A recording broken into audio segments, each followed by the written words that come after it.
Hello, and welcome to the Wade Borth Podcast. I'm your host, Wade Borth, and in every episode, my goal is to get you to think differently about how money works and ultimately to empower you to take control of your money and your personal financing system. Hello, welcome back to the Wade Borth Podcast. Today, I have a special guest that's going to talk to us. I'll actually let Jonathan Goldhill.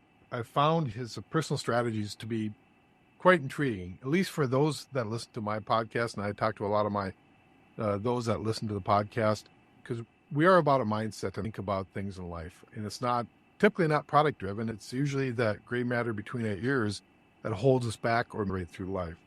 So again, Jonathan, my understanding was you guys had a business, a whole family business that you guys sold out to a conglomerate, a clothing business, which I found rather interesting because you don't see a lot of family clothing businesses anymore. You sold it out, and then from that point, you made them to helping family businesses become much.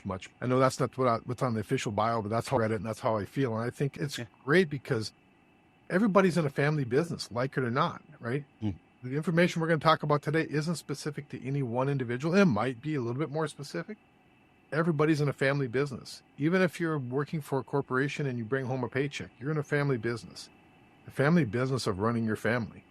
And what we can do to help just pick up some ideas to make it that much. Again, Jonathan, thank you today for joining me. And maybe just share with us a little bit about your background, and we'll kind of kick it off from there. Yeah, family businesses, when I started doing my research, writing my book, I got introduced to the concept that in India, 97% of all businesses are family businesses. Now that started to make more sense to me in the concept of the way you just described it, is like everyone's pooling their resources to support whoever out to, quote, kill for the cave and bring it back home to support, to eat, shelter.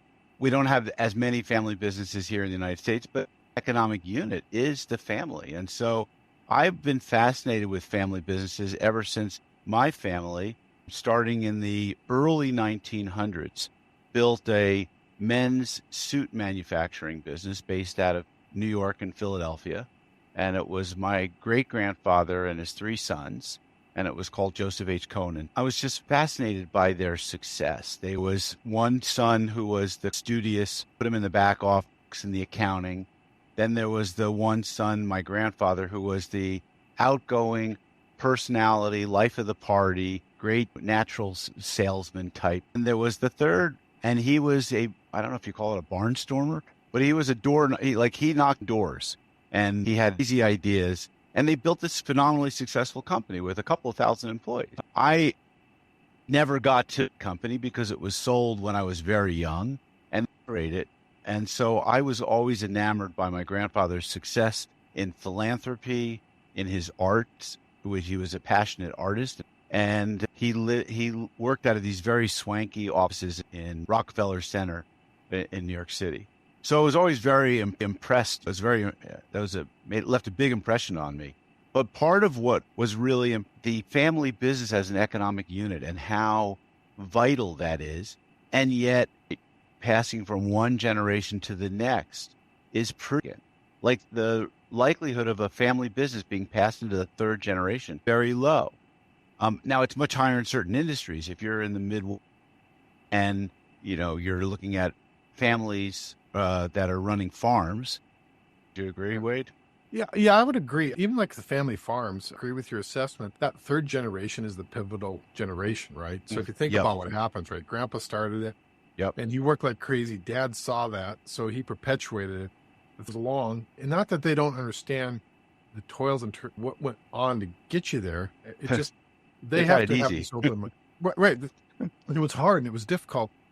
And so that is where the inflection point. I'm willing to think open and do some things differently because I don't want to go back to making it hard, right? Hard things are hard, but if we shouldn't make them hard, it's us there. Right. And so I see it in a lot of businesses, at least with my clientele and where I see them falling in the generation. If a business is going to be long-term I have 4 founding principles, think long-term, right? The second one is, what are we doing to impact multi-generations? And so that's kind of where we see a lot of breakdown between that third and fourth generation, that these fabulous family businesses kind of fall apart. And part of it is because you become diluted in a family, right? So it's easy to make decision when you have one person in the room, but to make decisions by committee, it'd be difficult. If you have 40 grandchildren, all of them trying to make it right. So there was a line after about it too. It said, God so loved the world that he sent a man and not a committee. That's cute. I like that. Clever. But, it is really difficult because also you have these generational gaps between, one generation toiled really hard, they are, and they appreciate and respect hard work of the parents' toils. And so they take it for granted. And they don't think you have to work that hard. They think like money grows on trees kind of a thing. It's right there for you. So there's one of the reasons I wrote a book was to point out that if you're going to succeed in a family business, you need to be disruptive. You need to still pay attention to the history and the core focus of the business, but you have to disrupt certain things. And the obvious one that everyone understands is, you have to adapt technology, and everyone understands that. You have to adapt maybe some kind of a management CRM system.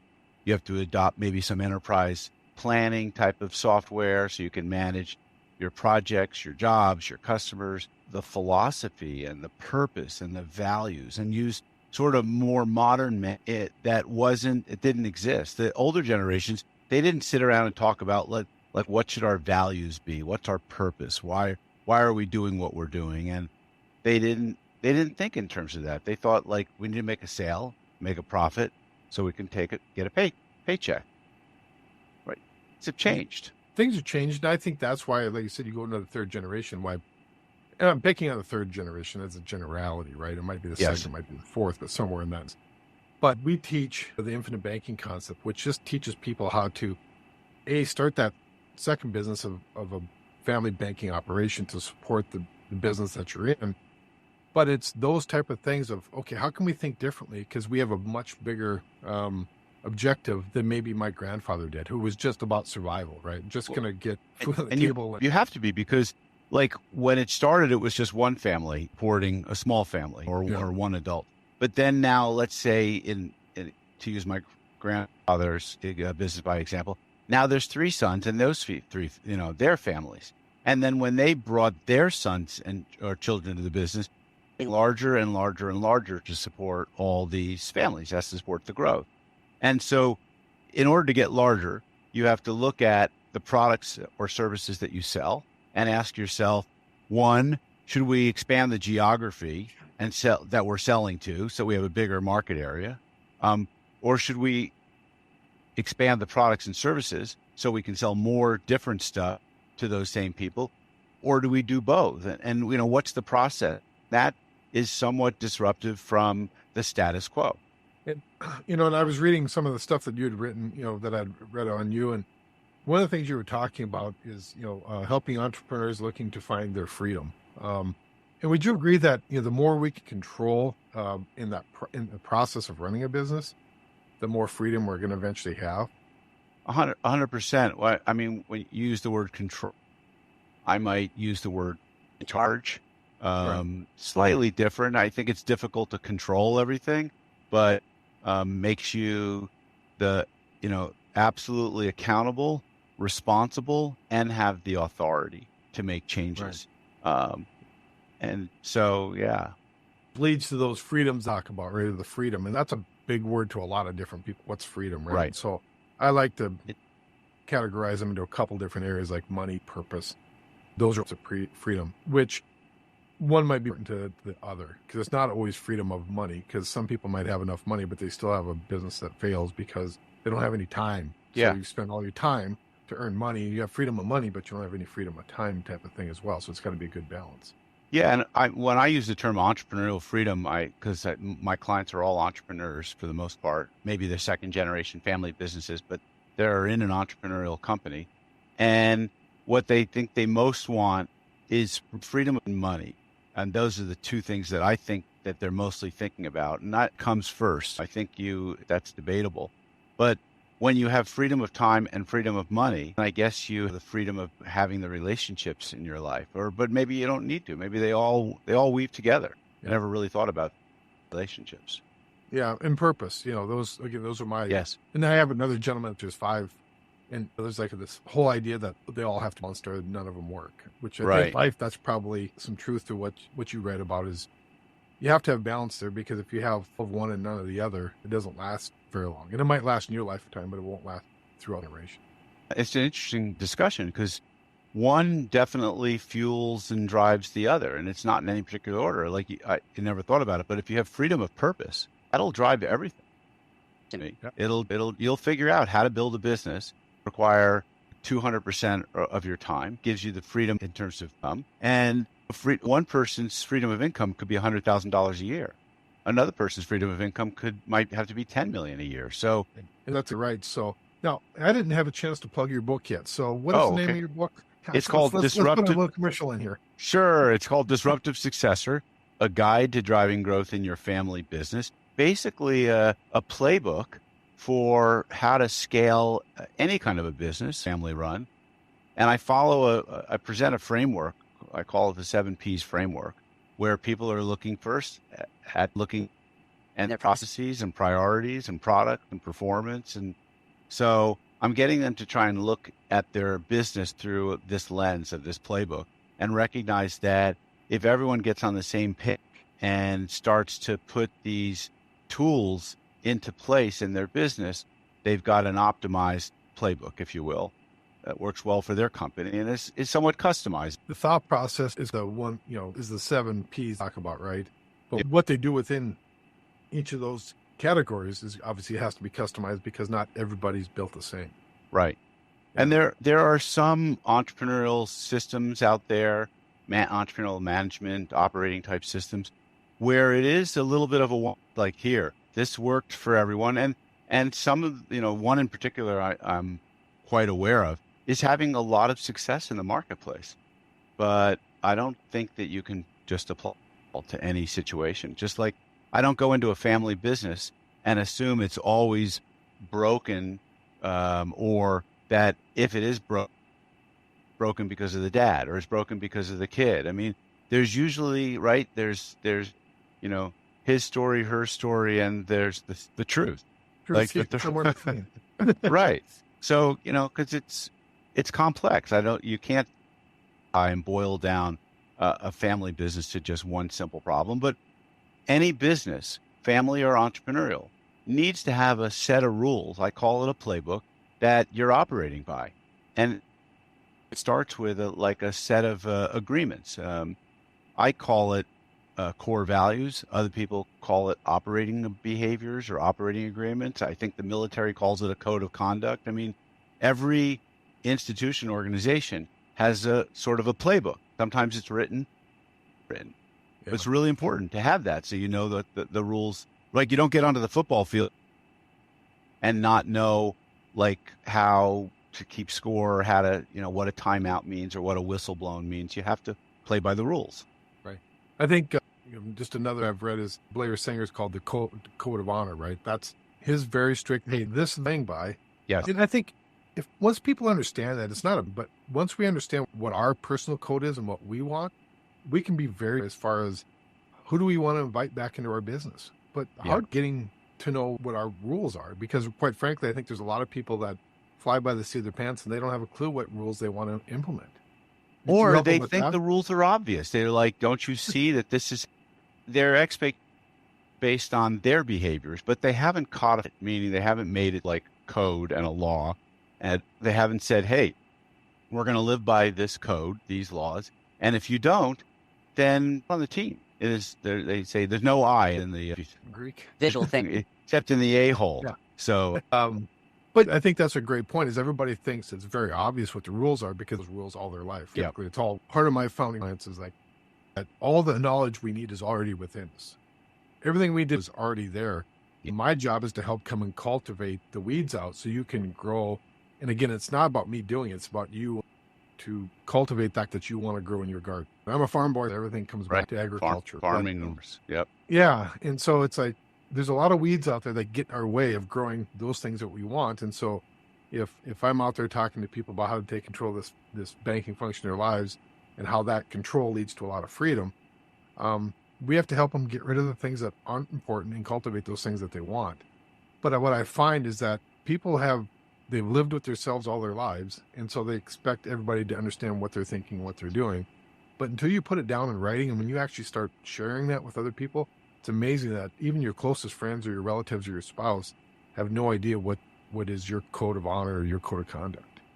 Yeah, and I think you can do that in your family as well, right? So it's certainly, hey, these are our family. So for instance, for me, a core value is, and I don't know that I call it honesty, but because I think that people have different definitions of what honesty is, right? But I think I like the term authenticity. That's really important.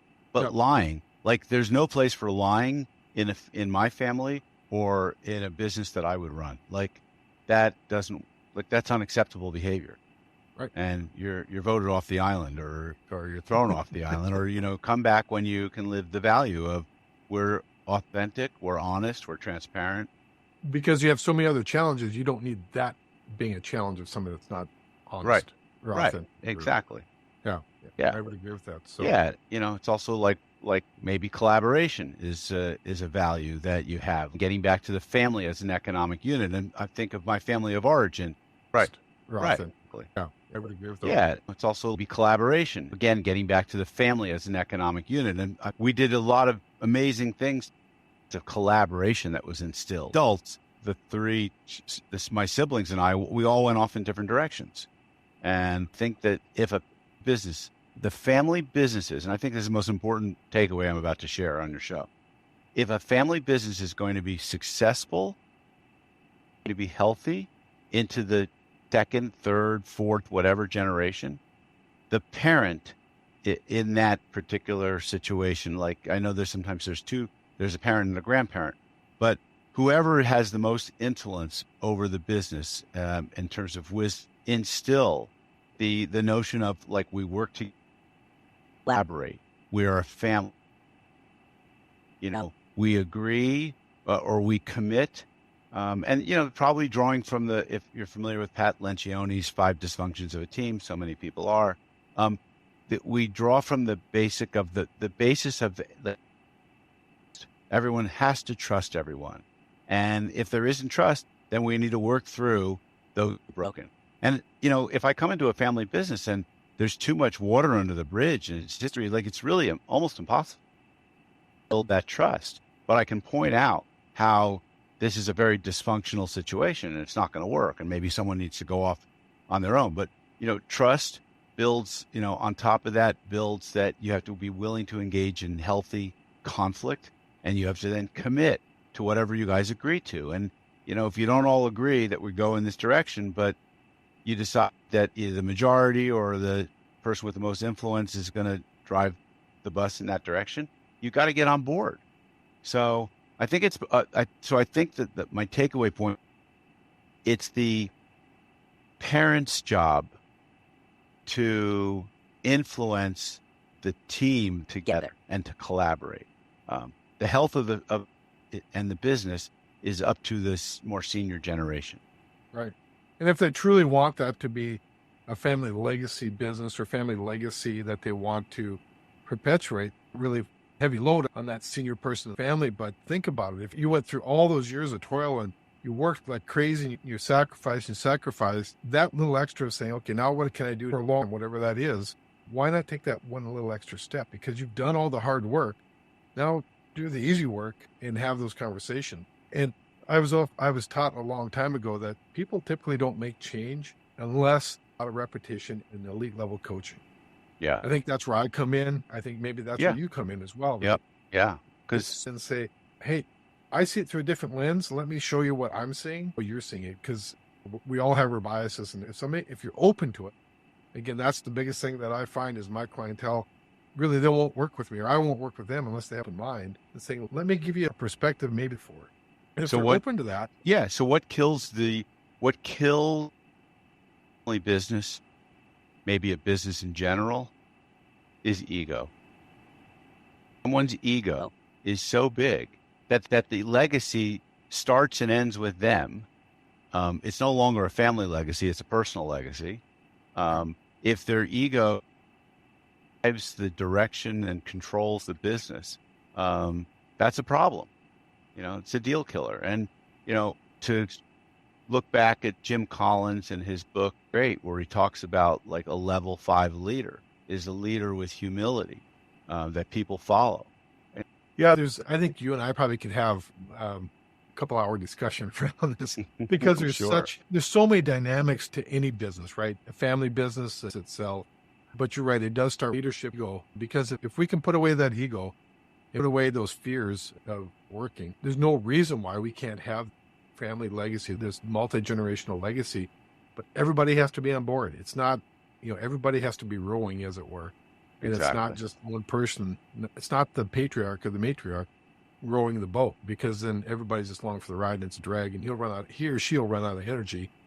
And spin themselves literally on a canoe. Circles. Yeah, it's a great analogy, right? You'll be going in circles if you're the one who's rolling from rides. Yeah. So how do you come into play when you approach or business approaches you, like what kind of pain are they in that they want to change? What is it they want to change that typically brings them to somebody like you?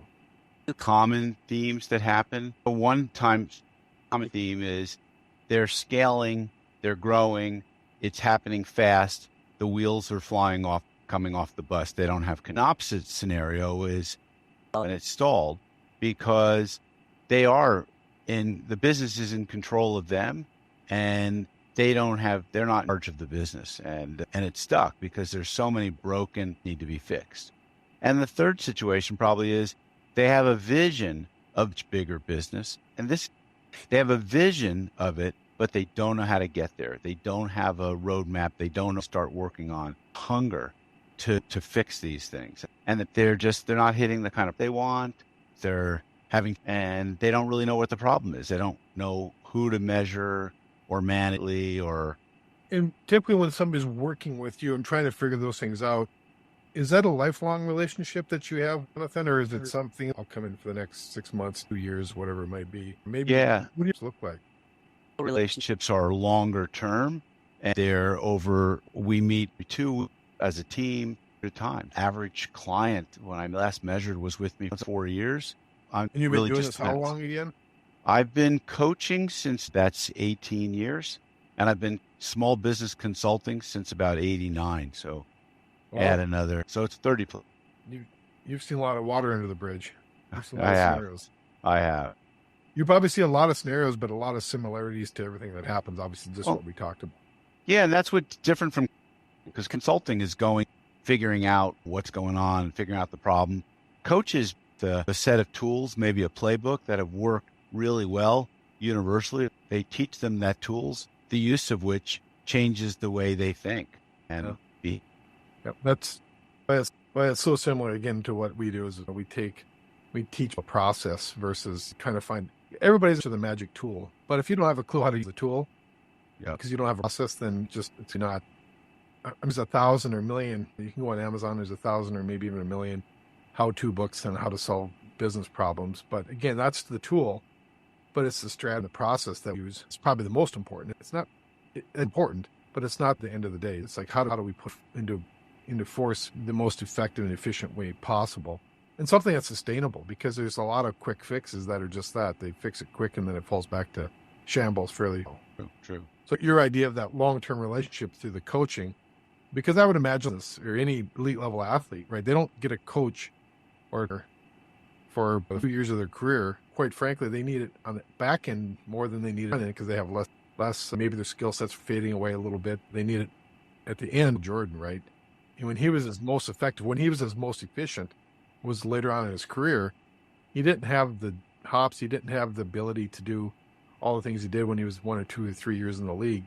But he was a much better player at the end. It's because he had tremendous good coaching, I think, and then as well as good training, because that's when he needed it. That comes from the elders that recognized. We're watching basketball championships playoffs season right now, and I watch an older guy in the league, Chris Paul, who is really experienced. And guys, Michael Jordan was more successful when he built the team around him.